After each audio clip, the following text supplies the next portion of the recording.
جامع ترمذی اور سنن ابو داود کی روایت ہے، حضرت جابر بن عبداللہ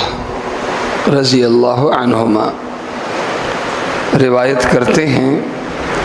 کہ جناب رسول کریم صلی اللہ علیہ وسلم نے ارشاد فرمایا، من اعطی عطاء فوجد فلیجز به ومن لم یجد فلیثنِ فإن من أثنى فقد شکر ومن کتم فقد کفر۔ جناب رسول کریم صلی اللہ علیہ وسلم نے ارشاد فرمایا، جو شخص تمہیں کوئی ہدیہ دے یا تمہارے ساتھ کوئی اچھائی کرے تو تمہارا فرض بنتا ہے اگر گنجائش ہو تو تم بھی بدلے میں کچھ دے دو، اگر گنجائش ہو تو تم بھی بدلے میں کچھ دے دو، اور اگر گنجائش نہ ہو تو دینے والے کی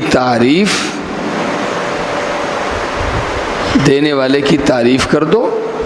اور اس کو دعا دے دو،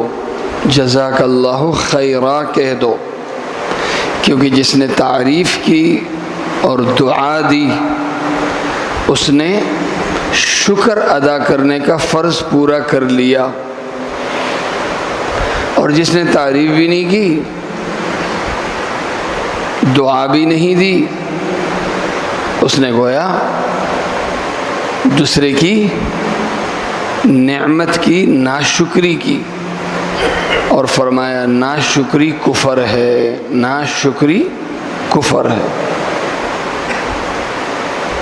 یہ اخلاق ہے جو ہمیں ہمارا دین سکھاتا ہے کہ آپس میں کیسے رہنا ہے، رہن سہن کا انداز کیا ہونا چاہیے۔ ایک شخص نے آپ کو کچھ دیا، ایک تو یہ کہ لے لیا خاموشی کے ساتھ، اسے قبول کر لیا، دوسری صورت یہ ہے کہ آپ نے جواب میں کہہ دیا تھینک یو، تھینک یو کے لفظ سے اتنا ہو گیا کہ تعریف ہو گئی لیکن دعا نہیں ملی۔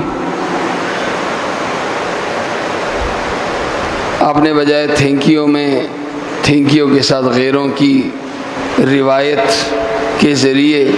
تعریف کرنے کے آپ نے سنت کا راستہ اختیار کیا، اور آپ نے کہا جزاک اللہ خیرا، اللہ ہی تجھے اس کا صلہ دے۔ یہ دعا بھی دی اور گنجائش ہوئی تو بدلہ بھی دے دیا، گنجائش نہ ہوئی تو صرف یہ دعا دے دی۔ اللہ کے نبی صلی اللہ علیہ وسلم نے ارشاد فرمایا کہ اس شخص نے تعریف کر کے دعا دے کر اس نے ویسے شکر کا حق ادا کر دیا ہے، ساتھ ساتھ گنجائش ہوئی تو ہدیہ بھی دے دیا، تو گویا اس نے شکر میں کمال پیدا کر دی۔ لیکن